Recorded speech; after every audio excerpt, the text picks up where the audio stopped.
Hey Wookiees, Rebels, and more. Welcome back to the channel. It's been a minute. It's been a minute since I've been able to post and send you guys a video. But today I'm excited to share a idea that I've had for quite some time, and I haven't really been able to implement it until recently. And that idea is adding the Sith Prophecy to the sequel trilogy. I think one of the main reasons I want to add a Sith Prophecy is really to kind of tie the trilogy together, but also it would go back to the prequel trilogy and seeing that the Jedi had their prophecy and then that the Sith would have their own prophecy as well. Now, I believe a lot of you guys will recognize this prophecy, but for those of you who don't, this prophecy is the prophecy of the Sith'ari, the Sith who has unlimited power, and basically fits Palpatine really well in the sequels. And I'll read the prophecy verbatim so that you guys know exactly what it says. It says, "The Sith'ari will be free of limits. The Sith'ari will lead the Sith and destroy them. The Sith'ari will raise the Sith from death and make them stronger than before." I think the original intention of this prophecy was to point to Darth Bane as the one who starts the rule of two and basically kills the Sith as they are and then rebuilds them from the ground up. And I think, just like any prophecy that can be interpreted, it can be interpreted a different way. And I think the characters of the sequel trilogy, especially the dark side characters, would hold on to stuff like this, much like how Obi-Wan in Rebels now sees Luke Skywalker as the chosen one, and his idea of how the prophecy has gone from Anakin to Luke Skywalker has kind of changed, and his perspective has changed. The Sith'ari prophecy's perspective would change over time as well. And what I'm thinking about here is that Palpatine could fit this prophecy. And I could break it down pretty easily on how he fits each point. The Sith will be free of limits. I know it's memed to death, but he will get unlimited power, and we'll see his power in Episode 9. Of being able to take down an entire fleet. For some people that may roll their eyes, but here I'm trying to set up that Palpatine might be a prophetic character, so it'll make more sense and at least some setup and payoff. The Sith'ari will lead the Sith and destroy them. As Master of the Sith, Palpatine led the Sith to victory. He's the Sith that was the Master during the Jedi Purge. He's the one who fulfilled Darth Bane's promise that if they stay in hiding, if they continue to build up their power, one day they would be strong enough to take down all the Jedi. And that's pretty much what Palpatine does. Now, the fatal flaw is that the Jedi come back and that the dark side will always lose to the light, but he will lead the Sith, and then of course by dying he will destroy them. The Sith'ari will raise the Sith from death. Now this one's pretty verbatim. Palpatine in Episode 9 says that he died and then comes back again, and this prophecy will directly call to that. It requires a character who dies and comes back. And I don't know, just having Palpatine's return pre-established in a prophecy versus somehow Palpatine returns, I think smooths over some of the wrinkles. I think it makes it just a little easier to digest. And I think if we keep adding little things that make Palpatine's return easier to digest, we might be able to make it passable. The Sith'ari will raise the Sith from death and make them stronger than before. While this wouldn't only reference Palpatine's physical strength as a Sith, it would also reference the Sith army that Palpatine magically has in Episode 9 and the giant fleet. I think seeing Palpatine's power in Episode 9 as being unmatched is pretty reasonable and something that would make the Sith stronger than ever before, even if it's just for a moment. I think forcing the prophecy into Episode 9 also fixes some other problems that I have with the sequel trilogy and Episode 9 especially as a whole. First is the original Chosen One prophecy. I believe the prophecy of the prequels to be true, but how do you hold the prophecy of the prequel to be true and then also watch Episode 9? It's very confusing and very difficult to understand. So the main idea is to combat it with the Sith having their own prophecy, and having the universe being tugged in two different directions by two prophetic declarations. And I know I'm reaching here, so bear with me in the comments, but it would be cool if the Jedi prophecy was Anakin kills Palpatine and kills the Sith, but then Anakin's legacy, Anakin's son, and his son's apprentice, and his apprentice's apprentice, all that legacy would prevent the Sith from coming back. And it could be biological, or it could be master to apprentice. We would see it, we could have it connect to either Ben Solo being the one helping stop Palpatine, or we could directly connect it to Rey stopping Palpatine in episode 9, and having this ability that the Sith will never return. Because Anakin fulfilled his destiny, everyone after him will prevent the Sith from ever returning, even as close as they get in episode 9. For now, I want to get back to the matter at hand and telling you how I'm going to implement the prophecy, starting with episode 7. And ideally, what will happen next is I will make an edit for episode 8 and 9 that also talk about the prophecy to bring this from a beginning, middle, and end. And I do have everything planned out right now, but we're just going to focus on episode 7 and the setup today and what it means to these characters, and especially how I believe it fixes Snoke, really. The original Snoke is a very mysterious character with very little satisfying payoff. You know, he's shrouded in mystery. Who is this guy? Only to be killed off in episode 8 and to never pop up again in episode 9, which, I mean, I guess he's dead, but they just pointed to a cloning vat and it was like, I created Snoke, and that's not, it's a hand wavy kind of thing that isn't very satisfying. The goal would be to give Snoke a satisfying background that we can actually see within the films. And one of the big things that I want to do is give Snoke a purpose. Now, don't get me wrong. Snoke has a story purpose. In episode 7, he is to be Kylo's handler. You know, he tells Kylo Ren what to do. It is supposed to be a mysterious figure for the audience to know that Kylo Ren isn't the main big bad guy, that there's another bad guy out there. So what we're going to do is, not only are we going to have the same kind of story purpose here, but we're also going to give him character purpose.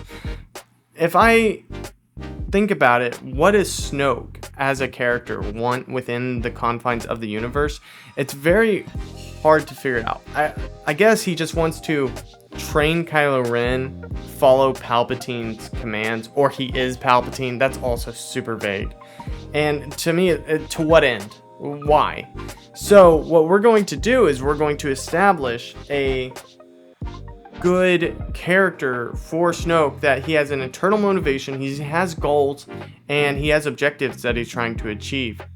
So his story purpose now is going to be, he's going to convince Kylo that he could become the Sith'ari. It'll be recognized in episode 9 that Kylo is never going to be the Sith'ari. But as for episode 7, we are going to convince Kylo that he's the Sith chosen one, and that he is going to be a host for Palpatine, because as we know, Palpatine's body is dying, and he needs to essence transfer into a strong Force user. And Snoke was sent out into the galaxy to go find a strong Force user. Snoke would find a Jedi Academy and see the prized pupil of Ben Solo. Not only is he an incredible Force user, but Ben is also the nephew of Luke Skywalker and the grandson of Darth Vader. Snoke would then start tempting Ben and, you know, grooming him for the position of Kylo Ren, and telling him that if he wants to be free of his expectations, you know, all the expectations that come with the title of Skywalker and come with being the son of a general and a senator, you could lose all these expectations and do whatever you want if you are the Sith'ari, right? So that's going to be very attractive to a young Ben Solo, and over time, Ben is going to turn to the dark side, and he's going to crave the Chosen One prophecy, and he's going to see it as the Sith Prophecy. So now when Kylo Ren talks to Vader's helmet and he says it's time to finish what you started, Kylo is specifically talking about being a chosen one, being a prophetic character, and he thinks that finishing what you started is being the Sith chosen one. And I'll be sure to re-edit episode 7 and 8, any flashbacks, with this in mind. One of the biggest moments in episode 7, and the first of this edit, is in Snoke's throne room, when we get to see Snoke for the first time. And this is where the audience will be privy to the Sith'ari, and knowing that there's an even bigger character out there. This will foreshadow everything coming in episode 9, so we can retroactively add some continuity and some connective tissue between the 3 films. The main goal of this first conversation is to kind of say what the Sith'ari is, the Sith chosen one, and that in order to become the chosen one, Kylo Ren has one final test: killing Han Solo. This gives Han's death a little more purpose, and it also will lead into episode 8, because as we know, when Kylo Ren kills Han, it kind of breaks him internally, and he has to struggle with it.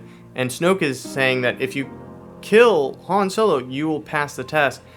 What Snoke is hoping for is that Kylo Ren will kill his father and then be fully transformed in the dark side. And yet, because Kylo Ren will be broken, and because Rey will beat Kylo Ren in the Force fight, Snoke is going to reject Kylo Ren as the host for Palpatine. He's going to see this new girl, Rey, as the new host. Like, oh, Kylo, you failed. I can't send you to Palpatine as a good host body. I'm going to send this girl who has little training and a ton of raw power. That's who my master wants. That's who's going to be the best host for my master. Not knowing that Rey is, of course, Palpatine's granddaughter. In order to technically achieve this edit, I did get a voice actor to redo all of Snoke's lines, including the ones that were already there. This is mainly because I think we need one consistent voice for this film.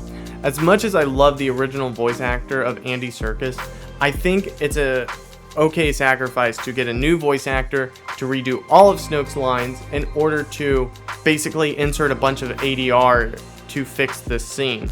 The next technical thing was there were some lines where the mouth didn't line up with the voice, and that's a big deal for me. It's a kind of a nitpicky whenever I'm watching an edit and the voice doesn't match the lips.